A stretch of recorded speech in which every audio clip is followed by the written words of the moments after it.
You don't even need the end. You pretend these two pieces are the end. Loop it around your finger and then tie it kind of like a granny knot, and then this becomes the loop.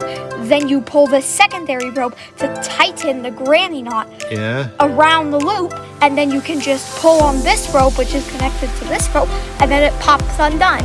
Well, that sounds pretty easy, but could you do it in slow motion again? Start from the start.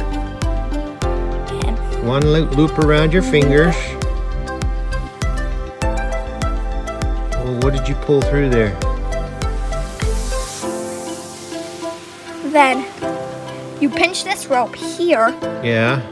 And then you push it through there like that. Kind of like you're tying a knot, but you're really not, right? And then you do this.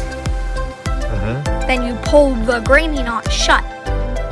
And then if you want to expand it, you can yoink on this rope, which you can see is connected to this rope. Yep. To expand it, and then to tighten it, you pull on the same rope. And then if you tighten it too much, then pop, it's done. Wow.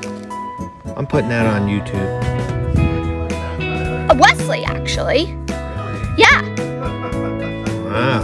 That's pretty cool.